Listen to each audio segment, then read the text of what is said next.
ఆంధ్రప్రదేశ్లో సరిగ్గా ఈ సమయానికి సంవత్సరం క్రితం అందరికీ వినబడిన వార్త.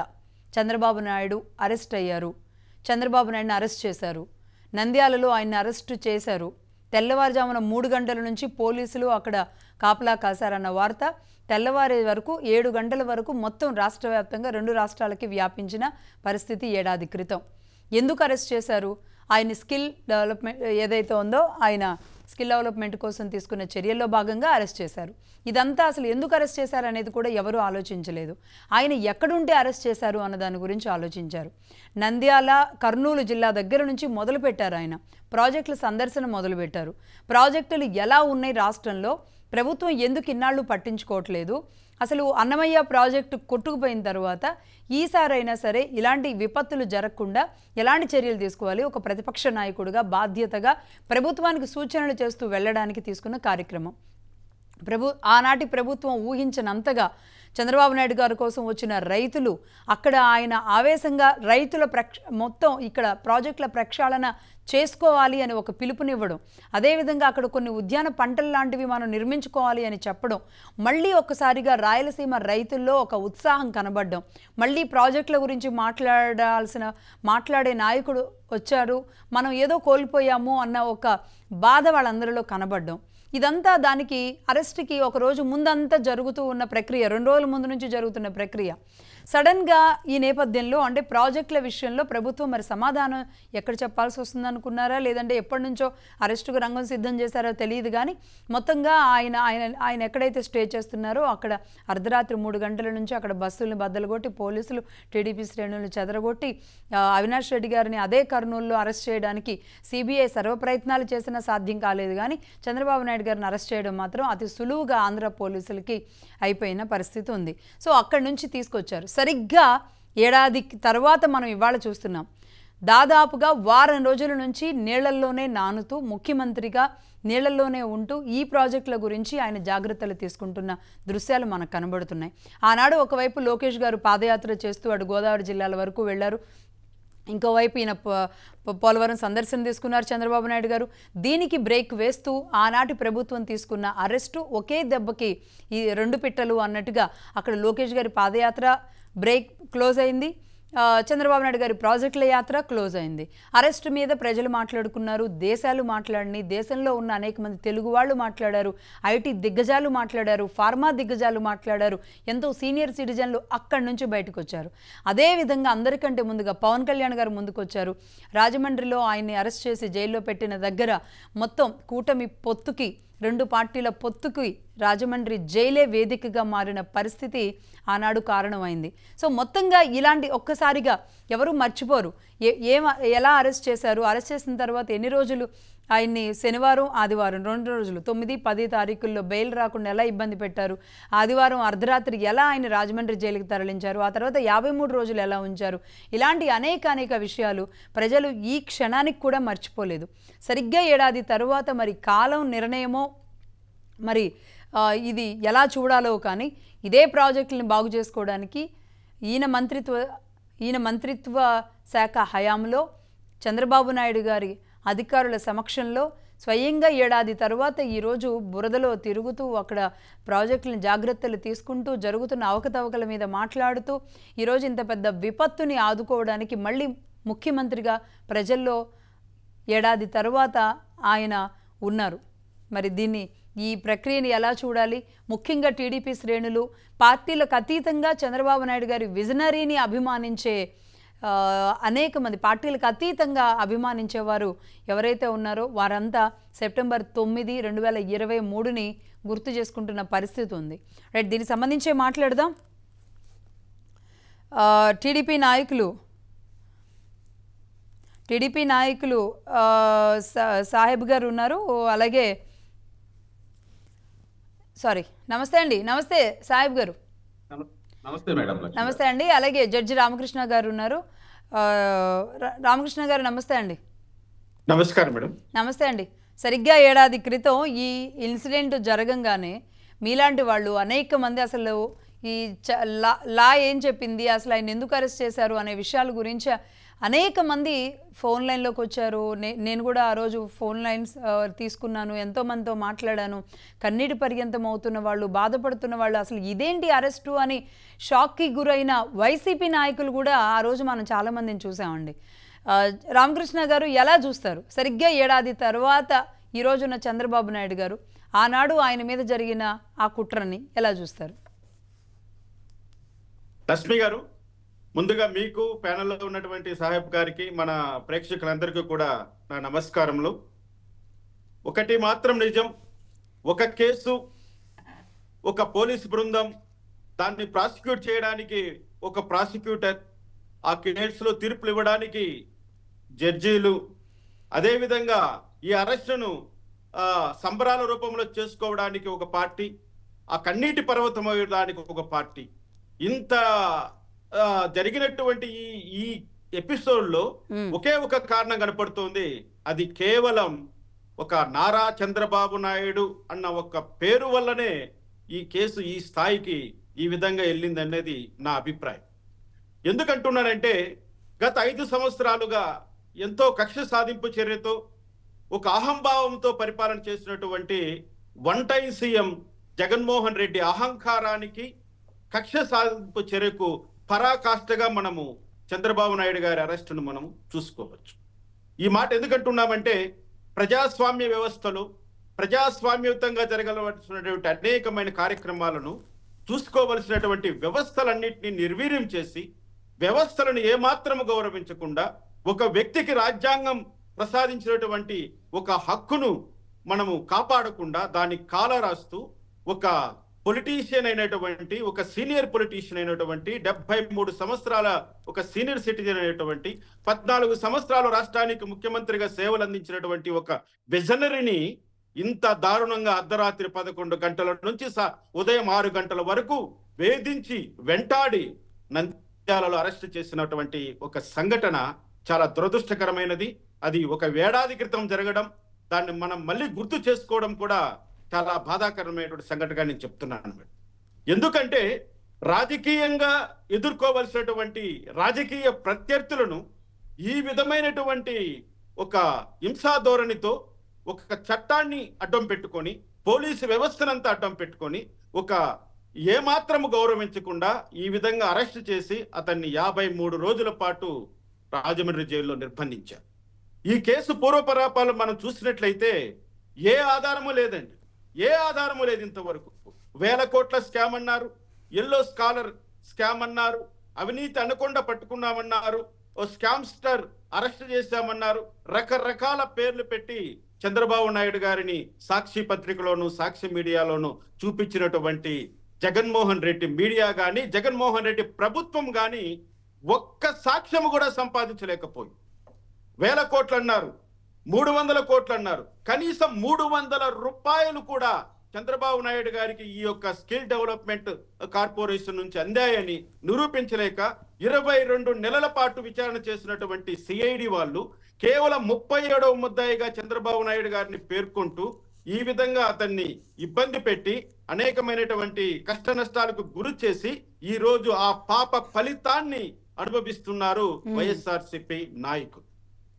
ఎందుకంటున్నామంటే, ఒకటి మాత్రం నిజం, చట్టాన్ని గౌరవించాలి. అది ఏ పార్టీ అధికారంలో ఉన్నా, అది తెలుగుదేశం పార్టీ అధికారంలో ఉన్నా, వైఎస్ఆర్సీపీ పార్టీ అధికారంలో ఉన్నా, ఇంకా ఇతరత్ర ఏ పార్టీ అధికారంలో ఉన్నా కూడా చట్టాన్ని, న్యాయాన్ని నువ్వు ఫాలో అయినప్పుడు, చట్టాన్ని గౌరవించినప్పుడు ప్రజలు నీ వైపు చూస్తారు. కానీ నువ్వు చట్టాన్ని తుంగలో తొక్కి నీ అహంభావం కోసం నీవే ఒక నియంతలాగా ప్రవర్తించి ఈ విధమైనటువంటి కక్ష సాధింపు చర్యలకు పాల్గొని ఎవ్వరిని రోడ్లపైకి రానియకుండా, ఏ తెలుగుదేశం కార్యకర్తను తిరగనీయకుండా, ఏ తెలుగుదేశం నాయకుడిని మనుగడ కొనసాగనివ్వకుండా మొత్తం తెలుగుదేశం పార్టీని నిర్వీర్యం చేసేయాలనేటువంటి ఒకే ఒక కుట్రతో చంద్రబాబు నాయుడు గారిని అరెస్ట్ చేశారు. కానీ చంద్రబాబు నాయుడు గారు అవినీతి చేశారని మాత్రం కాదన్నది ప్రజలకందరికీ తెలిసిపోయింది. మనం చూసాం ఎన్నో స్టేట్మెంట్లు.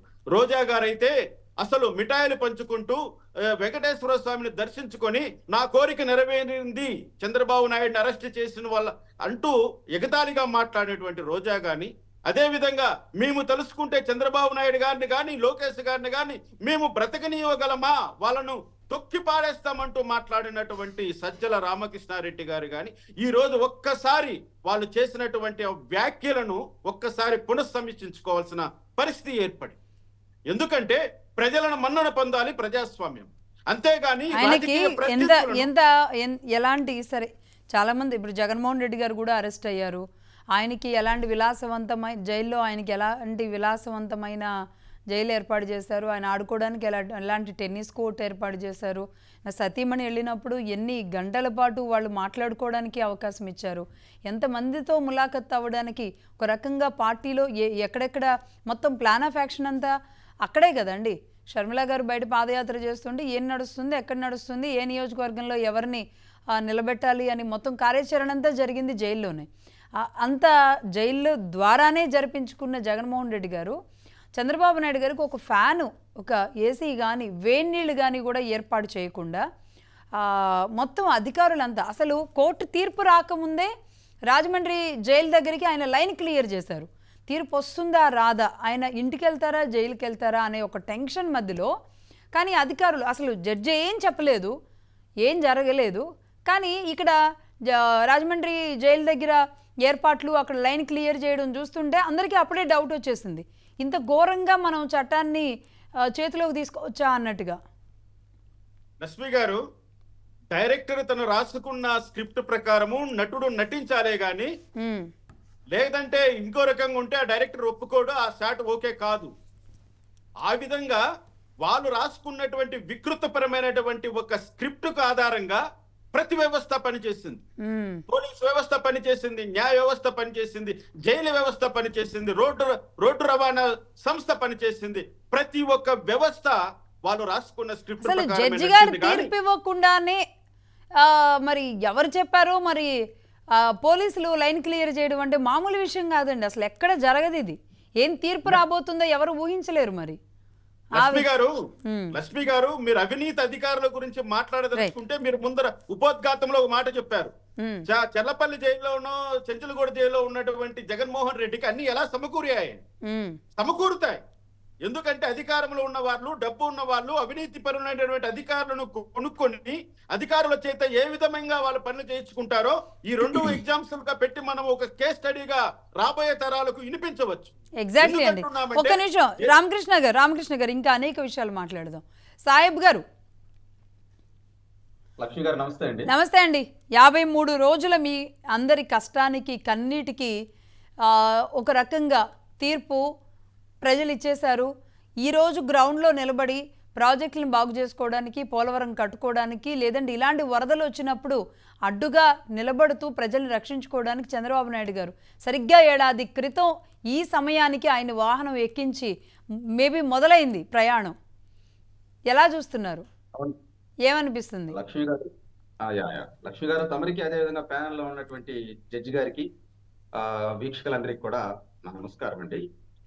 ఇక్కడ మనం గమనించాల్సినటువంటి అంశం, చంద్రబాబు నాయుడు గారిని అక్రమంగా అరెస్ట్ చేసేటువంటి ఆ క్రమంలో 4-5 డేస్ ముందలే వీళ్ళు ఇష్యూ బిగించేసేసారండి.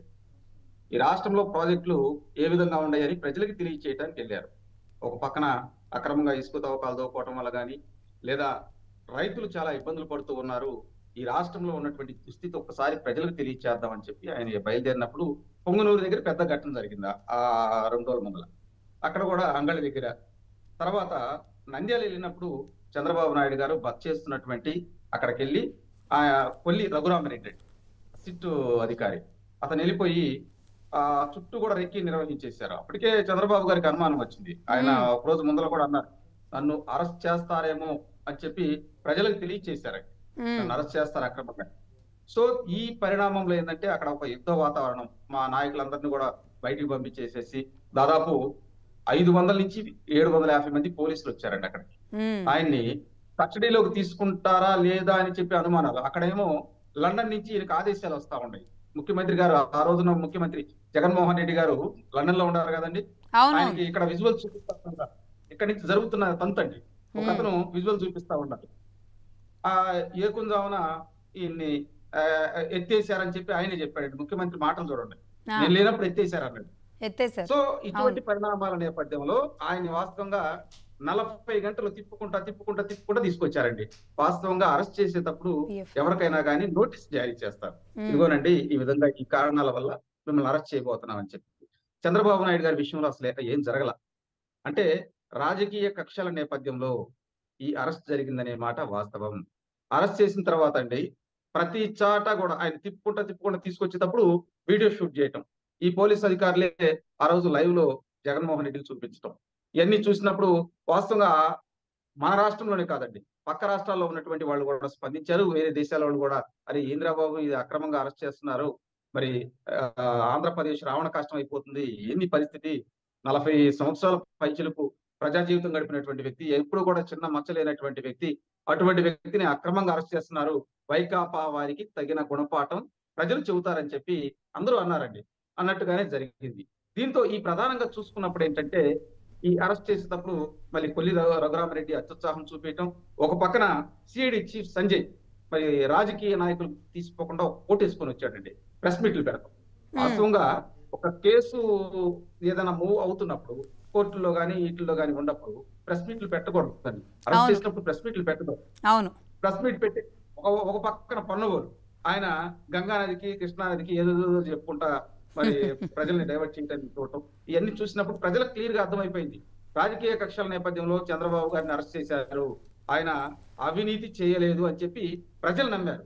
ఇక్కడ డ్రామా బిగిన్ అయిపోయింది. మీరు చూసేటప్పుడు కూడా మీరు ఇందాక ఇంట్రోలో కూడా చెప్పుకుంటా వచ్చారు, అక్కడ ఏదైతే ఏసీబీ కోర్టులో ఆ పరిణామాలు చూసినప్పుడు చంద్రబాబు గారికి ఒక ప్రతిపక్ష నాయకుడు విలువ కూడా ఇవ్వలేదండి. వాస్తవంగా ఆ రోజు ఆయన్ని ఇంట్రాగేట్ చేసేటప్పుడు కూడా మరి సాక్షి మీడియా ఫోటోగ్రాఫర్లు వచ్చి లైవ్ లో ఆయన సండే రోజు జరిగింది అదంతా. అవునండి, ఆయన ఇంట్రాగేట్ చేయడానికి కూడా దాదాపు ఒక 12 గంటల శనివారం రాత్రి అండి, శనివారం రాత్రి రైట్ రామకృష్ణ గారు, శనివారం రాత్రి. అవును, అక్కడ మరి వాళ్ళు ఎట్లా వచ్చారండి ఫోటోగ్రాఫర్లు, అక్కడ లండన్ లో ఉన్నటువంటి వాళ్ళ అధినేతను చూపించడం కోసం, ఏది చంద్రబాబు గారిని చూపించడం కోసం నానా తాపత్రయాలు పడ్డారు. ఈ కూడా ప్రజలు అన్ని గమనిస్తూ ఉన్నారండి. వాస్తవం ఏంటంటే ఇక్కడ ఒక అనుమానం కూడా మనం లేవనెత్తుకోవాలి. ఆ రోజు మరి కేంద్రంలో ఉన్నటువంటి బీజేపీ సహాయ సహకారాలు ఉంటే మాత్రమే చంద్రబాబు గారిని అరెస్ట్ చేయగలరని చెప్పి చాలా మంది అనుకున్నారు. దానికి తగ్గట్టు కూడా ఏంటంటే కేంద్రం స్పందించాలి. ఆ రోజు బీజేపీ నాయకులు పక్కన ఉన్నటువంటి ఏదైతే పక్క రాష్ట్రంలో కిషన్ రెడ్డి గారు స్పందించారు, ఇక్కడ ఏపీలో పురంధేశ్వర గారు స్పందించారు, కానీ మోడీ గారు స్పందించకపోవటం వల్ల చాలా మంది కూడా ఆ రోజు బాహటంగానే మాట్లాడుకున్నారండి. ఇది నేను ఓపెన్ గా చెబుతున్నా. సో తర్వాత పరిణామాల్లో ఏంటంటే మరి ఇన్ని డ్రామాటికల్ గా మరి లైన్ క్లియరెన్స్ చేసేసి రాజమండ్రి జైలుకి తీసుకెళ్ళటం ముందలే, వాస్తవంగా 4 అంటే జడ్జి తీర్పు ఇవ్వక ముందలే, జడ్జి డెసిషన్ తీసుకోక ముందలే వైకాపా పార్టీ నాయకులు అత్యుత్సాహం చూపించారు. దీంతో పాటు కొంతమంది నాయకులు ఇంకేముంది చంద్రబాబు గారిని అరెస్ట్ చేసేశారు, చంద్రబాబు గారు పెద్ద తిమింగలం అయిందని చెప్పుకుంటా సాక్షి మీడియాలో అదే రోతరాతలండి, సాక్షి పత్రికలో కూడా. దీంతో పాటు వైకాపా పార్టీలో ఉన్నటువంటి కొంతమంది నాయకులు చంద్రబాబు గారిని తిడతానికి పోటీ పడ్డారండి. చంద్రబాబు గారిని తిడతానికి పోటీ పడ్డారు. మీరు చూడండి, రోజా అయితే తిరుపతి వెళ్ళిపోయి మరి వెంకన్న స్వామిని దర్శించుకొని ఆమె అక్కడ ప్రెస్ మీట్ పెట్టింది చంద్రబాబు గారి గురించి. మీరు ప్రజలు విజ్ఞత కలిగినటువంటి వ్యక్తులండి, ఇవన్నీ ప్రజలు గమనించారు. ఒక పక్కన కృష్ణా జిల్లాలో కొంతమంది ఉంటారండి, నోరు అదుపులో లేని నాయకులు ఆయన ఇష్టం వచ్చినట్టు ఒరే అని సంబోధించి కూడా మాట్లాడటం, ఇవన్నీ ప్రజలు అరే వైకాపా పార్టీ అనేది ఇంత హేయమైన పార్టీ ఈ విధంగా ఉంది.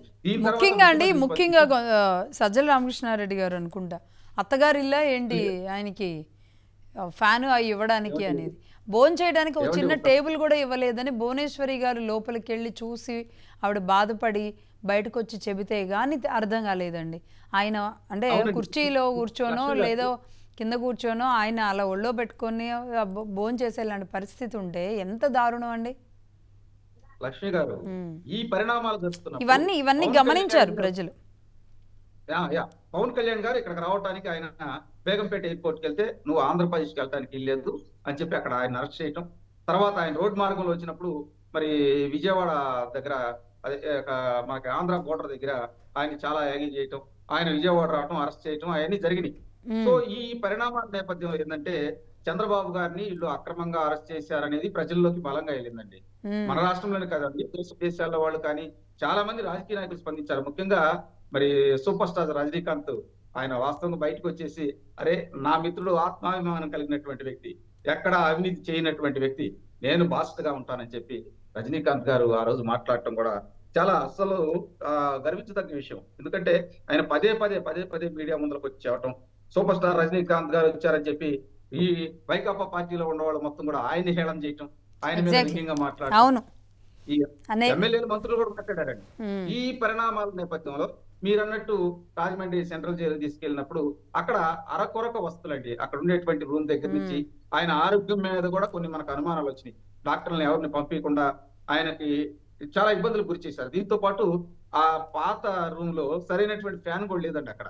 అయినా కానీ చంద్రబాబు నాయుడు గారు ధైర్యంతో ఆయన రాజమండ్రి జైలుకి వెళ్ళేటప్పుడు కూడా ఎక్కడ కూడా భయపడటం కానీ ఆ ఫీలింగ్ కానీ లేదండి ఆయనకి. నేను తప్పు చేయలేదు అనే ధైర్యం ఆయన కళ్ళల్లో కనపడింది. ఆయన మరి రాజమండ్రి జైల్లో అక్రమంగా నిర్బంధించినప్పుడు కూడా ఎవరైనా కలవటానికి చాలా ఆంక్షలు పెట్టారు. అసలు ఎవరు అంటే రోడ్ల మీదకి వచ్చి ఎలాంటి విధ్వంసాలు చేయొద్దు అని టీడీపీని అప్పుడు అంటే లోకేష్ గారు ఇనిషియేట్ తీసుకొని విధ్వంసాలు జరగకుండా శాంతియుతంగా లీగల్గా ఫైట్ చేద్దాము అని నిర్ణయం తీసుకోవడం, ఆ సమయంలో అంటే ఎన్నికల సమయం దీన్ని డెఫినెట్గా వాడుకోవడానికి ఉద్యమాలు, బస్సులు బద్దలుగొడ్డాలు, ధర్నాలు, షాపులు క్లోజ్ చేయడాలు అసలు ఇలా చూసి ఉంటాం. కానీ అలా కాకుండా చాలా సంయమనంగా వ్యవహరించిన తీరు చూస్తున్నాం. ఒక్క నిమిషం సాహిబ్ గారు, రామకృష్ణ గారు చెప్పండి సాహిబ్ గారు. అంటే ఇక్కడ అధినాయకుడు పిలిపించాడండి. అధినాయకుడు పిలిపించడం కానీ లోకేష్ గారు కూడా ఆయన స్పందించిన తీరు ఎలా ఉందంటే, ఎస్ మనం ఎటువంటి అక్రమమైనటువంటి విషయాలు చేయలేదు, సమయం పాటించండి అని కేడరు శాంతియుతంగా మేము 52 రోజుల పాటు నిరాహార దీక్షలు చేసామండి. శాంతియుతంగా గాంధీ మార్గంలో చేసాం. బహుశా భారతదేశంలో ఏ పార్టీ శ్రేణులు కూడా ఆ విధంగా చేసి ఉంటారండి. మేము అది తెలుగుదేశం పార్టీ గొప్పతనం. ఒక పిలుపునిస్తే ఆ రోజు ఆ విధంగా చేసాం. కానీ వైకాపా పార్టీ నేతలు మేము ఎక్కడైతే దీక్షలు చేస్తున్నామో అక్కడికి వచ్చి మమ్మల్ని రెచ్చగొట్టారు. అయినా కానీ మేము ఎక్కడ రెచ్చిపోలేదండి. ఎక్కడ ప్రభుత్వ ఆస్తులు ధ్వంసించేలా ఎక్కడ కూడా ఎవరిని కూడా మేము మా లిమిట్స్ దాటి మాట్లాడు. ఎందుకంటే అధినేత పిలిపించాడు. ఒక పక్కన మరి భువనేశ్వరి మేడం గారు నిజం గెలవాలని చెప్పి ఆమె ప్రజల్లోకి రావటం, ఇంకో పక్క పార్టీలో ఉన్నటువంటి ప్రతి నాయకుడు కూడా అరే చంద్రబాబుని ఎందుకు అరెస్ట్ చేశారనేది సామాన్య ప్రజలకి, న్యూట్రల్స్ కి మేము అర్థమయ్యేటట్టు ప్రజల్లోకి తీసుకెళ్లేవాడు. కాబట్టి ఇంత పెద్ద మెజారిటీతో మేము గెలవగలిగాం. రైట్ అండి, రైట్. ఒక్క నిమిషం సాహిబ్ గారు, రామకృష్ణ గారు, నిజంగా అంటే ఆనాడు నేను పదే అదే గుర్తు చేస్తున్నా. నిజంగా కాలం ఇలా ఉంటుందా, కర్మ సిద్ధాంతం ఇలా ఉంటుందా అనేది నాకు కొన్ని ఆశ్చర్యం కలిగిస్తున్నాయి. సరిగ్గా ఇదే రోజు ప్రాజెక్టులు చూడడానికి 2 రోజుల ముందు ఆయన వెళ్ళడం ఏంటి, అక్కడ చూడనీయకుండా అడ్డుకోవడం ఏంటి, అదే ప్రాజెక్టులు ఈరోజు నిండి ప్రాజెక్టులు అస్తవ్యస్తంగా మారి బుడమేరు లాంటి చోట్ల 3 గంటలు పడి విజయవాడ పొంగి పొరలడం ఏంటి, ఈరోజు మంత్రిగా నిమ్మల రామానాయుడు గారు అక్కడ ఉండి గండ్లు పూడ్చడానికి చర్యలు తీసుకోవడం ఏంటి, అలాగే మిగతా ప్రాంతాల్లో కూడా ఈ పూడికెలు కానీ లేదంటే అందులో వచ్చే తీగేదో అంటారు దాన్ని అంతటిని కూడా తొలగించడం లాంటి ఒక చర్యలు తీసుకోవడానికి ముందుకెళ్ళడం ఏంటి, దీన్ని ఎలా చూస్తారు?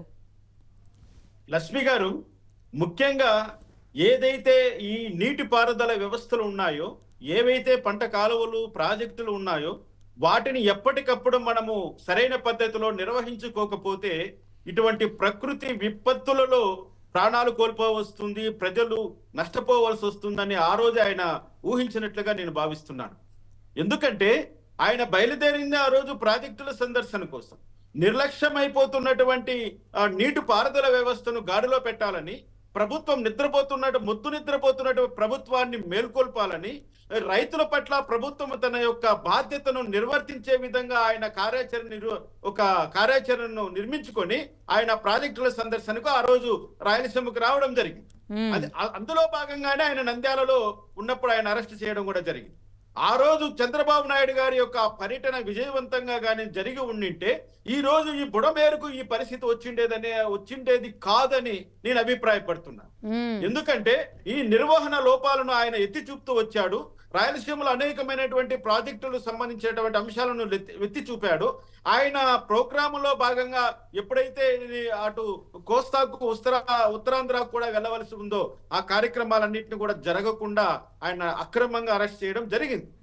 ఈ రోజు మనం చూస్తున్నాం, ఈ రోజు విజయవాడ ఒక గత వారం రోజుల నుంచి ఎంత విలవెల్లాడిపోతున్నారో ప్రజలు మనం చూస్తున్నాం. ఇక్కడ ప్రజల ప్రాణాలు కోల్పోయారు, పశువులు నష్టపోయాం, పంటలు నష్టపోయాం, సర్వస్వం నష్టపోయాం.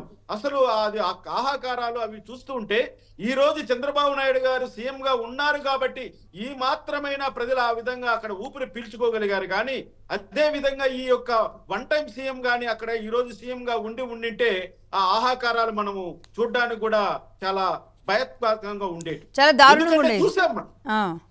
చూసాం మనం గత ఆయన సీఎం గా ఉన్నప్పుడు వచ్చినటువంటి ఈ యొక్క విపత్కర పరిస్థితుల్లో ఆయన రెడ్ కార్పెట్ వేసుకొని చుట్టూరా బారికేడ్లు కట్టుకొని ఎక్కడ ఒక బురద కూడా తనకు అంటకుండా ఎలా వెళ్ళాడో అలా వచ్చాడండి.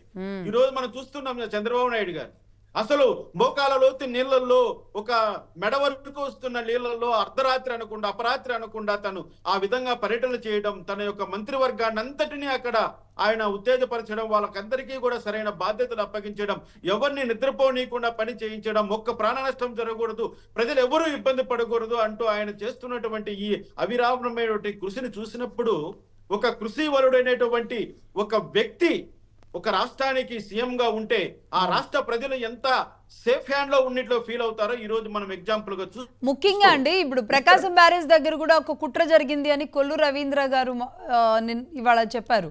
అంటే ఆ బోట్లకు సంబంధించి కూడా నందిగం సురేష్ గారు వాళ్ళకి సంబంధించినవి అనే విషయం కూడా బయటకు వస్తుంది. అంటే మీరు ఎలా చూస్తారు రామకృష్ణ గారు? అలాగే 3 గంటలు పడడం ఏంటి అసలు? బుడమేర దగ్గర 3 గంటలు పడడం ఏంటి? ఒకవేళ ఇందులో కుట్ర ఉంటే కనుక రేపు రాష్ట్ర ప్రజలు అసలు ఎలా ధైర్యంగా బతకాలి? లక్ష్మి గారు, జగన్మోహన్ రెడ్డి ఆయన టీం మెంబర్స్ ను చూస్తే ప్రజలు భయభ్రాంతులకు గురైపోదానికి కారణము వాళ్ళకు ఉన్నటువంటి ఈ క్రిమినల్ చరిత్ర. ఎందుకంటే వాళ్ళు ప్రజలకు మేలు చేయకపోగా ప్రజలకు కీడు చేస్తారనేటువంటి ఒక సమాచారం ప్రజలందరూ గ్రహించారు.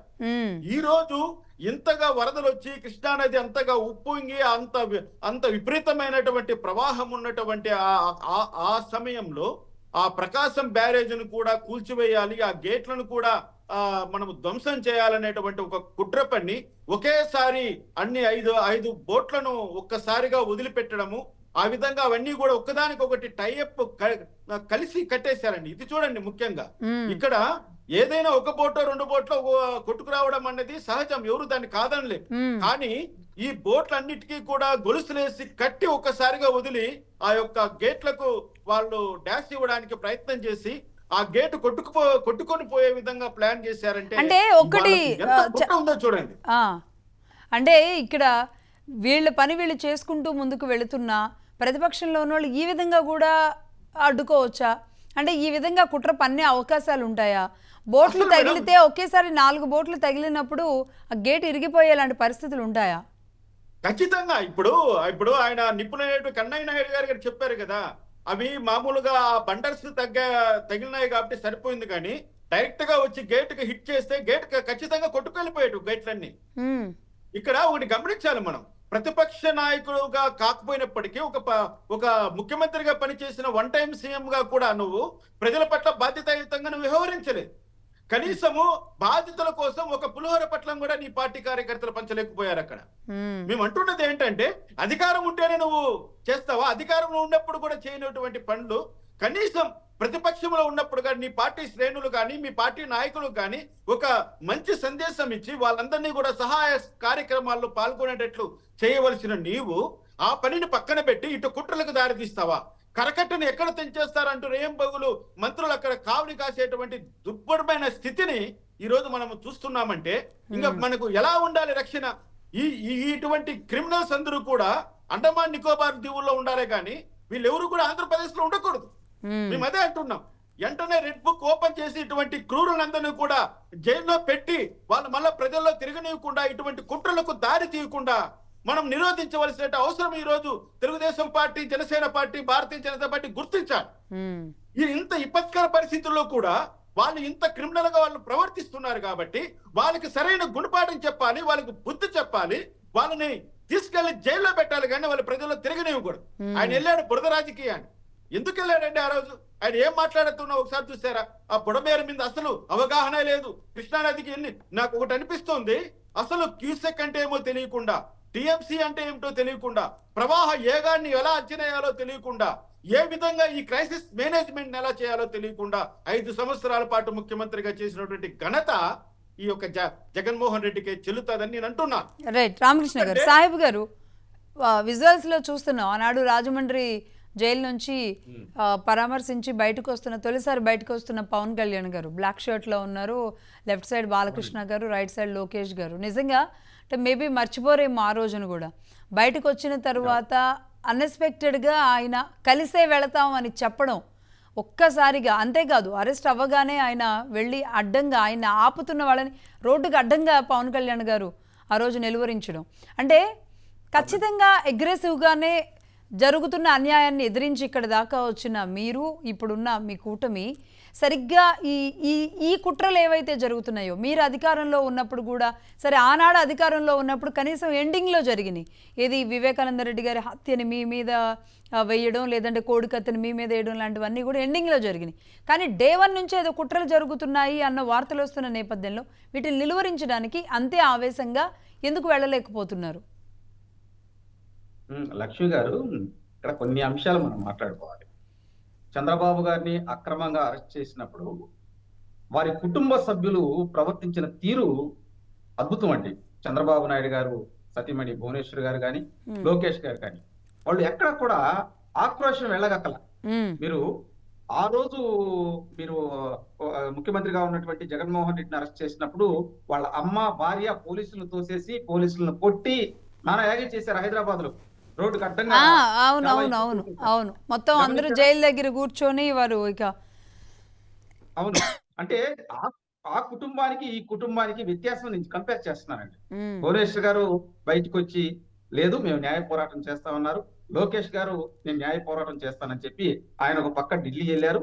అక్కడ కేంద్రంలో ఉన్నటువంటి న్యాయ నిపుణులు ఆయన్ని కంటికి రెప్పలాగా కాపాడుకోవడానికి కుటుంబం అండి మొత్తం రాజమండ్రి జైలు దగ్గరలో ఒక ఇల్లు తీసుకొని ఆ బస్సులోనే వాళ్ళు ఉంటూ, భువనేశ్వర్ నేను కూడా చూశాను అక్కడ, లోకేష్ గారు, బ్రాహ్మణి గారు, భువనేశ్వరి గారు అక్కడే ఉంటూ అసలు ఆవిడ ముఖం అంతా ఎంత వాడిపోయి అసలు ఎలా ఉన్నారంటే కదిలిస్తే కన్నీరు వచ్చేలాగా ఉన్నారు ఆవిడ.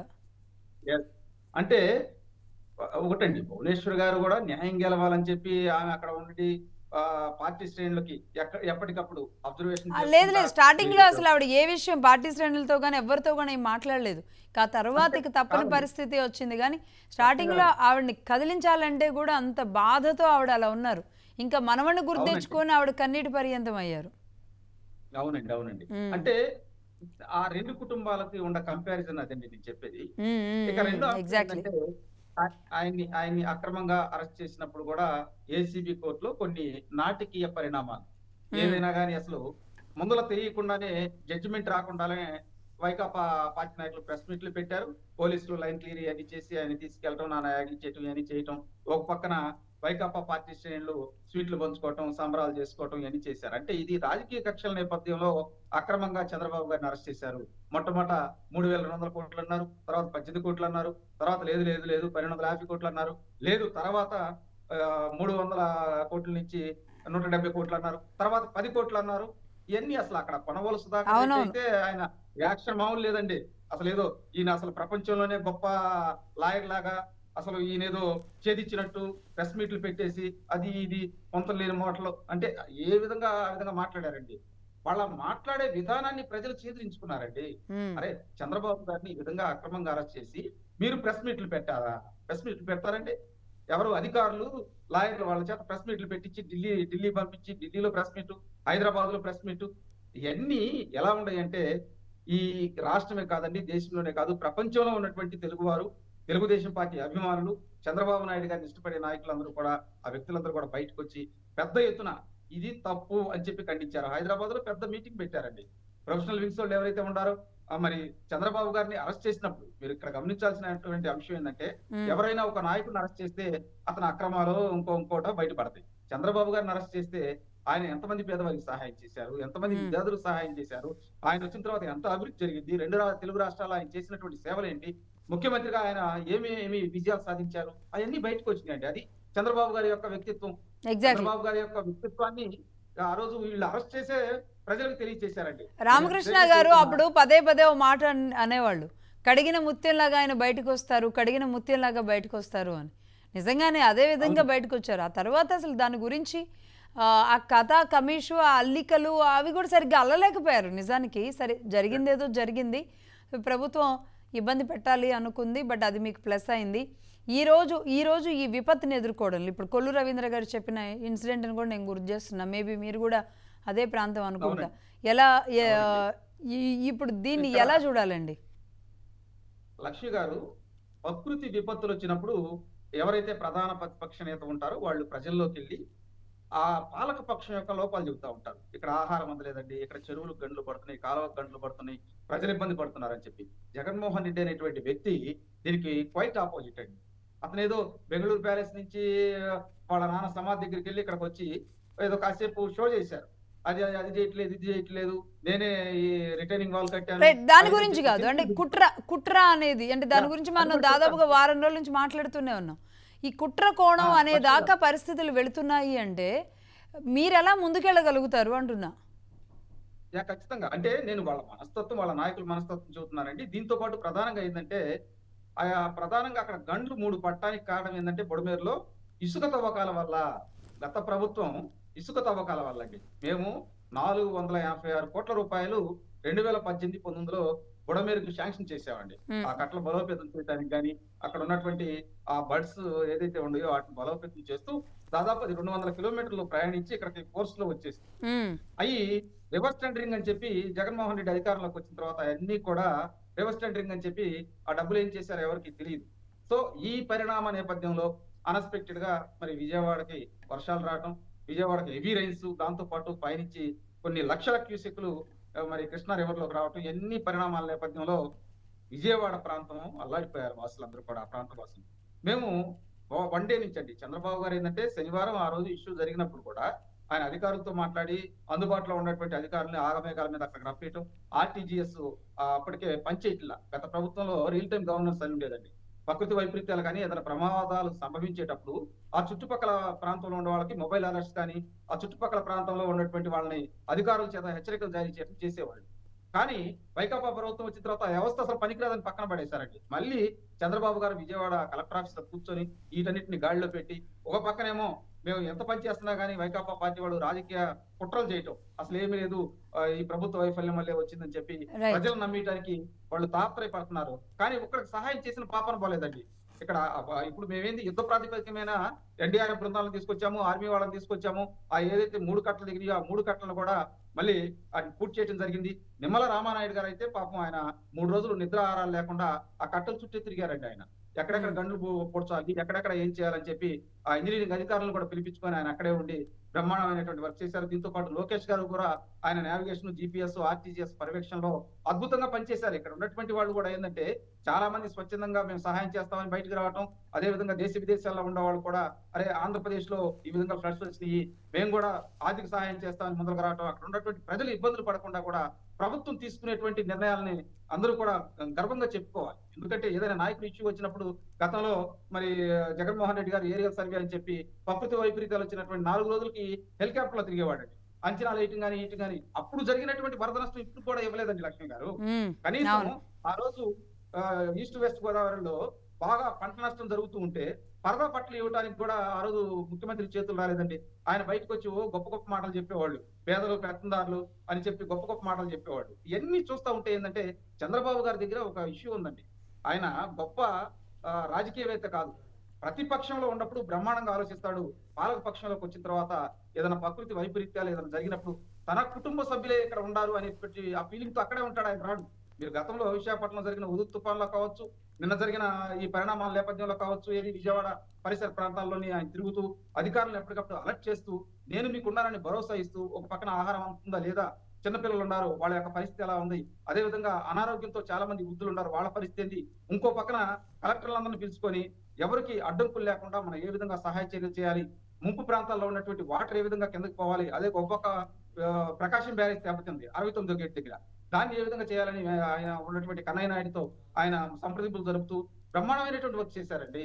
ఆయన దాదాపు 18 గంటలు మామూలు విషయం అండి. 11:30కి వెళ్ళి అమ్మ మీకు ఆహారం అందిందా, మీ పిల్లలు ఎలా ఉన్నారు, పిల్లల ఆరోగ్యం ఎలా ఉందని చెప్పి ముఖ్యమంత్రి స్వయాన్ని వెళ్ళి వాళ్ళని పలకరించినప్పుడు ఆ యొక్క వరద బాధితుల ఆవేదన చూడాలండి. అయ్యా మీరు ఈ టైంలో ఎందుకు వచ్చారు, రేపు పొద్దున్న రావచ్చు, లేదు లేదమ్మా మీరు ఇబ్బందుల్లో ఉంటారని చెప్పి నేను మిమ్మల్ని పలకరించడానికి వచ్చాను అన్నప్పుడు చాలా మంది అంటే ఆయన యాటిట్యూడ్ ని మనం మెచ్చుకోవాలండి లక్ష్మి గారు. ఇక్కడ అది నేను అనేది. ఎగ్జాక్ట్లీ అండి, ఎగ్జాక్ట్లీ. రామకృష్ణ గారు, సో మొత్తానికి చరిత్రలో నిలిచిపోయే రోజుగా ఈ రోజుని మేబీ ఆంధ్ర ప్రజలు వీరంతా గుర్తు చేసుకుంటారేమో, సెప్టెంబర్ 9 అనేది. ఆ, దీని పర్యవసానం జగన్మోహన్ రెడ్డి గారికో లేదు వైసీపీ పార్టీకో అర్థమైంది. చాలామంది వైసీపీ శ్రేణులు కూడా ఇది సరైన చర్య కాదు అని అంటే డైరెక్ట్గా కాకపోయినా ఇండైరెక్ట్గా చాలామంది మాట్లాడారు. దీన్ని ఎలా చూడాలి అంటే ఇప్పటికీ జగన్మోహన్ రెడ్డి గారితోనే ఉన్న కొంతమంది నాయకులు కూడా ఆయన అరెస్ట్ని యాక్సెప్ట్ చేస్తున్న పరిస్థితి లేదు ఇప్పుడు కానీ ఆనాడు కానీ. లక్ష్మి గారు, కేవలం వైసీపీ వాళ్ళే కాదు, ఈ ఆంధ్ర రాష్ట్రం వాళ్ళే కాదండి, దేశ విదేశాల్లో అసలు ఓ రకంగా చూడబోతే అసలు America, Australia, Brazil, south Africa, Gulf countries లోన అసలు ప్రపంచ వ్యాప్తంగా ఆ రోజు ఎల్లువెత్తినటువంటి నిరసనలు ఒక్కసారి చూస్తే నాకున్న సమాచారం ప్రకారము భారతదేశ ప్రభుత్వం కూడా కేంద్ర ప్రభుత్వం కూడా ఒక్కసారిగా ఉలిక్కి పడిందని సమాచారం ఉందండి. ఎందుకంటే ఒక రాష్ట్రానికి ముఖ్యమంత్రిగా పనిచేసినటువంటి ఒక వ్యక్తిని ఇంత అక్రమంగా అరెస్ట్ చేశారని దేశవ్యాప్తమే కాకుండా ప్రపంచవ్యాప్తంగా ఇంత నిరసనలా అంటూ ఆ రోజు చాలా విషయాలను ఆరా తీయడం జరిగింది కేంద్ర ఇంటెలిజెన్స్ కూడా. అంటే ఏంటి ఇక్కడ ఒకటి గమనించాలి మనం, అంటే చంద్రబాబు నాయుడు గారిని కేవలము ఒక వ్యక్తిగా మాత్రం చూడలేదండి ప్రజలు ఎవరు కూడా. ఆయన ఒక విజనరీగా, ఆయన ఒక శక్తిగా, ఒక ఆంధ్రుల యొక్క ఆశా ద్వీపంగా మనం ఆ రోజు చూడడం జరిగింది. ఆయన ఆశా ద్వీపంగా చూడడం జరిగింది. ప్రతి ఒక్కరు, ఒక హైదరాబాద్ లోనే కాదండి, ఒక బెంగళూరులో కాదండి, చెన్నైలో కానీ ఎక్కడ చూసినా ఆ యొక్క ప్రదర్శనలు ఏంటి, ఐయామ్ విత్ సిబిఎన్ అంటూ ఆ యొక్క స్లోగన్లు ఏంటి, అసలు చంద్రబాబు నాయుడు గారి గురించి ఆ విధమైనటువంటి మహిళా లోకం అయితేనేమి, మేధావులైతేనేమి, ఒక విశ్రాంత న్యాయమూర్తులైతేనేమి, పెద్ద పెద్ద అంటే ఎవరైనా అరెస్టుతో ఒకటే నినాదం అందరిలో వినబడిందండి. ఎవరినైనా అరెస్ట్ చేస్తే వాళ్ళు చేసిన తప్పులేంటి అనే లెక్కలు బయటకు వస్తాయి. కానీ చంద్రబాబు నాయుడు గారి అరెస్టుతో ఆయన చేసిన మంచి పనులేంటి అనేది బయటకు వచ్చింది. ఎక్కడెక్కడ హైదరాబాద్ని ఎలా నిర్మించారు, ఆయన ఎవరెవరిని ఆనాడు అమెరికాలో కలిశారు. అంటే ఒక రకంగా ఆయన అరెస్టు జగన్మోహన్ రెడ్డి గారు చేయడం వల్ల ఈ జనరేషన్ అంతా చంద్రబాబు నాయుడు గారు చేసిన పనుల్ని గుర్తు చేసుకోవడానికి ఉపయోగపడిందేమో. ఆ 53 రోజులు రాష్ట్ర అసలు ఒక నాయకులు ఎలా ఉండాలి, నాయకులు ఏం చేశారు అన్న విషయాన్ని ఈ జనరేషన్కి తెలియడానికి చేసిన ఇదిగా, అంటే మేబీ అందరూ వ్యతిరేకించారు చేసినప్పటికీ కూడా ఒక చెడు ఏదో మంచి జరగడానికి అన్నట్టుగా చూడాలా? లక్ష్మి గారు, ముఖ్యంగా చెడు అన్నది మంచి జరగడానికి అని అన్నప్పుడు చెడును కూడా మనం ఆహ్వానించక తగ్గ పరిణామమే. ఎందుకంటే చంద్రబాబు నాయుడు గారి యొక్క పనితీరు కానీ, చంద్రబాబు నాయుడు గారికి ఉన్నటువంటి విజనరీ యొక్క తత్వము కానీ, చంద్రబాబు నాయుడు యొక్క కార్యదక్షత కానీ, చంద్రబాబు నాయుడులో ఉన్నటువంటి ఆ యొక్క ఆశా దృక్పథము కానీ ఈనాటి తరానికి తెలియక ఉండింది. చంద్రబాబు నాయుడు అరెస్టుతో ఒక్కసారిగా అది భూగర్భంలో నిక్షిప్తమైనటువంటి బంగారు గనిలాగా అలా బయటకు వచ్చి ఆ యొక్క సుగంధ పరిమళాలు మొత్తం ప్రపంచవ్యాప్తంగా వ్యాప్తి చెందాయేమో నేను అనుకుంటున్నాను. ఎందుకంటే చంద్రబాబు నాయుడు గారికి ఉన్నటువంటి ఆ పనితీరు, ఆయన కష్టపడిన విధానం, ఆయన ఊహించినటువంటి ఆ యొక్క ఊహా లోకం ఈ రోజు స్వప్న లోకం లాగా అది మన ముందర సాక్షాత్కారమైందన్నటువంటి ఒక భావన ప్రజలందరిలోనూ కలిగి, ముఖ్యంగా మిడిల్ క్లాస్ పీపుల్స్ అండి. మిడిల్ క్లాస్ పీపుల్ ఈ టెక్నాలజీ వల్ల, ఈ హైటెక్ సిటీల వల్ల, ఈ సాఫ్ట్వేర్ ఉద్యోగాల వల్ల విదేశాల్లో స్థిరపడి కోట్లాది రూపాయలు ఆర్జించి ఈ రోజు మిడిల్ క్లాస్ ఫ్యామిలీస్ అన్ని ఒక ఉన్నతమైనటువంటి కుటుంబాలుగా ఎదిగి వాళ్ళ సమాజంలో ఒక గౌరవప్రదమైనటువంటి స్థానంలో బ్రతకగలుగుతున్నారు అంటే అది కేవలం చంద్రబాబు నాయుడు గారికి ఉన్నటువంటి ముందు చూపు, ఆయన తీసుకొచ్చినటువంటి ఆ యొక్క టెక్నాలజీ అన్న సంగతి ఎవ్వరు కూడా మర్చిపోకూడదు. అది మరొకసారి గుర్తు చేశారు జగన్మోహన్ రెడ్డి. ప్రతి చోట ప్రతి అడుగులో, ప్రతి మన పనిలో, మనం వాడే ప్రతి వస్తువులో, ఈరోజు ఆంధ్రప్రదేశ్లో ముఖ్యంగా హైదరాబాద్లో డెవలప్ అయిన ప్రతి ప్లేస్లో సైబరాబాద్ అనే నిర్మాణం జరిగిన తీరు, ఆయన కష్టపడిన కష్టం అంతటినీ కూడా, అంటే మీలాంటి వాళ్ళు, సాహిబ్ గారు లాంటి వాళ్ళు, పార్టీకి సంబంధించిన వాళ్ళు, పార్టీకి సంబంధం లేని వాళ్ళు, నేను స్టార్టింగ్లో చెప్పాను అనేక మంది మేధావులు ఫార్మాలో లేదంటే చిన్న పరిశ్రమల్లో గచ్చిబౌలిలో ఆ కార్యక్రమం నిర్వహించినప్పుడు అండి, ఐటీ ఉద్యోగులు అందరూ కలిసి నిర్వహించినప్పుడు నిజంగా వేదిక మీద మాట్లాడిన వాళ్ళకంటే వేదిక కింద ఉన్న వాళ్ళందరూ దాదాపుగా చాలామంది దగ్గర నేను మైక్ పెట్టానండి. రామకృష్ణ గారు 60, 70, 80 ఇయర్స్ వాళ్ళు కూడా అక్కడికి వచ్చారు, సంఘీభావం తెలపడానికి వచ్చిన వాళ్ళు అందరూ కూడా చాలా మేధావులండి, సైంటిస్టులు ఉన్నారండి. చెన్నై నుంచి, కర్ణాటక నుంచి కూడా వచ్చారు ఆ ఒక్క పిలుపుకి సైంటిస్టులుగా ఉన్నవాళ్ళు. అంటే ఒక వ్యక్తిని ఇంతమంది మేధావులు అభిమానిస్తున్నారు అంటే ఆ వ్యక్తి గొప్పతనం ఏంటి అనేది మేబీ రాష్ట్రానికి అర్థమైంది. లక్ష్మి గారు, జగన్మోహన్ రెడ్డి చేసిన అనేక అక్రమాలను అన్యాయాలను ప్రజలు క్షమించి ఉండేవాళ్ళేమో కానీ ఈ యొక్క చంద్రబాబు నాయుడు గారి యొక్క అక్రమ అరెస్టును మాత్రము ప్రజలు క్షమించలేకపోయారండి. ఎందుకంటే ఒక మహోన్నతమైనటువంటి ఒక వ్యక్తిని, ఒక గొప్ప వ్యక్తిని, ఒక ఇటువంటి ఏ దిక్కు లేనటువంటి ఆంధ్ర జాతికి ఒక పెద్ద దిక్కుగా ఉన్నటువంటి ఒక చంద్రబాబు నాయుడు గారిని అక్రమంగా అరెస్ట్ చేసి హింసించడం అన్నది ప్రజలు క్షమించలేకపోయారు. అందుకే ఈ రోజు జగన్మోహన్ రెడ్డి ఇంత దారుణంగా పరాభవానికి గురి కావాల్సి వచ్చింది, కానీ ఇతరత్ర ఏ కార్యక్రమాలు కాదండి. ఎందుకు నేను అందుకే అంటున్నాను, జగన్మోహన్ రెడ్డి చేసిన తప్పులు క్షమించిండే వాళ్ళేమో ప్రజలు, కానీ ఒక చంద్రబాబు నాయుడు గారి యొక్క అరెస్టును క్షమించలేకపోయారు. అదే ఈ రోజు జగన్మోహన్ రెడ్డి ఆయన యొక్క పార్టీని నిలువున బంగాళాఖాతంలో కలిపేసింది అనేది నా అభిప్రాయం అండి. ఇక్కడ చంద్రబాబు నాయుడు గారు చేసినటువంటి తప్పు అన్నది ఎక్కడ వాళ్ళు చూపించలేకపోయారు, ప్రజలను నమ్మించలేకపోయారు. న్యాయస్థానాలను నమ్మించడం పెద్ద సమస్య కాదండి. అదే విధంగా పోలీసులు ఏ విధంగా వ్యవహరిస్తారో అది సమస్య కాదండి. ప్రజలు నమ్మాలండి, ప్రజలు నమ్మాలి. ఆ రోజు జగన్మోహన్ రెడ్డి 40,000 కోట్ల రూపాయలు తిన్నాడంటూ సిబిఐ ఆరోపించినప్పుడు ప్రజలు నమ్మారండి. ఎందుకు నమ్మారు? సిబిఐ వాళ్ళు సహేతుకమైనటువంటి సాక్ష్యాధారాలను, సహేతుకమైనటువంటి రికార్డులను, సహేతుకమైనటువంటి వ్యవహారాన్ని కోర్టు ముందర, ప్రజల ముందర ఉంచగలిగారు కాబట్టి ప్రజలు ఆ రోజు నమ్మారు. కానీ ఈ రోజు ఆ సిఐడి వాళ్ళు, సంజయ్ గాని లేకపోతే కొల్లు రఘురామరెడ్డి గాని ఇటువంటి వాళ్ళు ఎవ్వరూ కూడా చంద్రబాబు నాయుడు గారికి 10 రూపాయల బెనిఫిట్ ఈ స్కిల్ డెవలప్మెంట్ కార్పొరేషన్ లో జరిగినటువంటి అవినీతి వల్ల ఆయనకు చేరిందని ఒక్క చిన్న సాక్ష్యాధారాన్ని కూడా వాళ్ళు కోర్టు ముందర ప్రొడ్యూస్ చేయలేకపోవడం ప్రజలు దాన్ని చాలా తీవ్రంగా పరిగణించారండి. ఎందుకంటే ఏ మచ్చ లేనటువంటి ఒక నాయకుడిని ఈ విధంగా ఒక మచ్చ పెట్టి ఆయన్ను కావాలని హింసించి ఆయన రాజమండ్రి జైల్లో 52 రోజుల పాటు నిర్బంధించి ఆయనకు సరైనటువంటి సౌకర్యాలు కూడా కల్పించకుండా చివరికి ఎంత మాట అన్నారంటే అంటే లక్ష్మి గారు అది గుర్తు చేసుకోవాలండి. ఆయన సజ్జల రామకృష్ణారెడ్డి ప్రెస్ మీట్ పెట్టి మాట అన్నాడు, ఏదైనా చంద్రబాబు నాయుడు గారికి ప్రమాదం జరిగితే కేవలం అది భువనేశ్వరి ద్వారానే జరుగుతుంది. ఎందుకంటే భువనేశ్వరి ద్వారానే అతనికి ఆహారం వెళ్తుంది కాబట్టి ఆ ఆహారంలో ఏదైనా పెట్టి లోకేష్ ను సీఎం చేయాలని దుర్బుద్ధితో లోకేష్ గా ఈమె భువనేశ్వరి గారే చంద్రబాబు నాయుడు గారికి ప్రమాదం కల్పిస్తుంది, కానీ మా ప్రభుత్వం ఎటువంటి హాని కలిగించిందని అన్న స్టేట్మెంట్ నిజంగా ప్రతి ఒక్క ఆడబిడ్డకు, ప్రతి ఒక్క మహిళకు, ప్రతి ఒక్క తల్లికి అది చాలా బాధ కలిగించినటువంటి అంశం అండి. అంటే తన సౌభాగ్యాన్ని తనే తుడిచేసుకుంటుందా భువనేశ్వరి గారు, ఇంత మాట అన్నారేంటి అన్న ఒక మనోవేదనకు చాలా మంది మహిళలు గురయ్యారండి.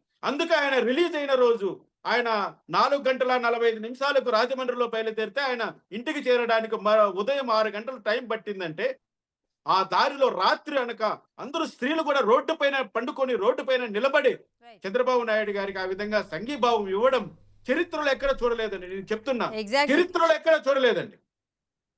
అంటే చంద్రబాబు నాయుడు గారి పైన ఎంత ప్రేమాభిమానాలతో ఆంధ్ర ప్రజలు ఉన్నారో ఈ one time CM Jaganmohan Reddy one time CM అని అడుగుతున్నాను. ఇంకా ఆయన భవిష్యత్తులో ఎప్పుడు కూడా రాజకీయాల్లో మనుగడ సాగించలేడు. భవిష్యత్తులో వైఎస్ఆర్సీపీ పార్టీ ఆంధ్రప్రదేశ్ లో కనుమరుగైపోతుంది. కాబట్టి నేను అడుగుతున్నాను, ఇతను వన్ టైం సీఎం గా చేసినటువంటి ఈ అకృత్యాలన్నిటికంటే ఈ పరాకాష్ట అయినటువంటి చంద్రబాబు నాయుడు గారి యొక్క అక్రమ అరెస్టు ఈ రోజు ప్రపంచమంతా దాన్ని వ్యతిరేకించింది. ప్రపంచంలోని తెలుగు వాళ్ళందరూ కూడా దాన్ని ఈసడించుకున్నారు. జగన్మోహన్ రెడ్డికి తగిన బుద్ధి చెప్పారని ఇది చరిత్రలో నిలిచిపోయేటువంటి అంశం అని చెప్తున్నాను. దురదృష్టం ఏంటంటే సెప్టెంబర్ 9 అన్నది ఆ రోజు ఒక చీకటి రోజుగా, ఈ రోజు విజయవాడలో సంభవిస్తున్నటువంటి ప్రకృతి విపత్తుకు ఒక చీకటి రోజుగానే నేను భావిస్తాను, కానీ ఇది చరిత్రలో నిలిచిపోయేదిగా ఉండకూడదని నేను భావిస్తున్నాను. మరి ఇటువంటివి పునరావృతం కాకూడదు. ఖచ్చితంగా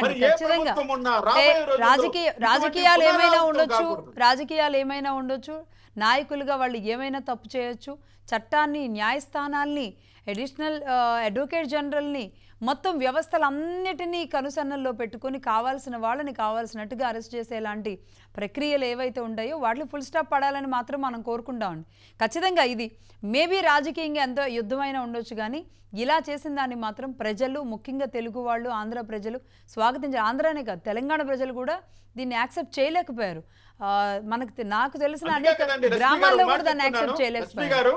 లక్ష్మి గారు కేటీఆర్ అన్న ఒకే ఒక మాట టిఆర్ఎస్ పార్టీని బంగాళాఖాతంలో కలిపేసిందండి. ఏమన్నాడండి? మీ దరిద్రాన్ని ఇక్కడ మా రాష్ట్రంలో పెట్టకండి అన్నారు. ఎంత మాట అన్నాడంటే అంత మాట అన్నాడండి. ఆ తర్వాత ఆయన అపాలజీ చెప్పారు, నాకు అందరూ ఒకటే అన్నారు. లోకేష్ గారు కాల్ చేసింది కూడా ఓపెన్ అయ్యారు, దాన్ని కూడా యాక్సెప్ట్ చేయలేదులేండి. ఒక రకంగా ఆయన దాన్ని సరిదిద్దుకునే ప్రయత్నం చేశారు కానీ చేయలేదు. కొంచెం ఆ డ్యామేజ్ని హరీష్ రావు గారు కవర్ చేసుకొచ్చారు. రైట్లేండి, మొత్తం జరగాల్సింది జరిగింది. కానీ ఇప్పుడు ఈ రోజును మాత్రం ఎప్పటికీ మర్చిపోరు అని మాత్రం, అది మీరు చీకటి రోజన్నా లేదంటే మళ్ళీ ఆంధ్రప్రదేశానికి కొత్త అధ్యాయం లిఖించడానికి రాసుకున్న రోజు అన్నా, లేదంటే చంద్రబాబు నాయుడు గారి గొప్పతనం తెలియడానికి జగన్మోహన్ రెడ్డి గారు తీసుకున్న ఒక చర్య అన్నా, దీనైతే అలా అయితే చూడొచ్చేమో. థ్యాంక్ యూ అండి సాహిబ్ గారు, రామకృష్ణ గారు, ఇద్దరికి.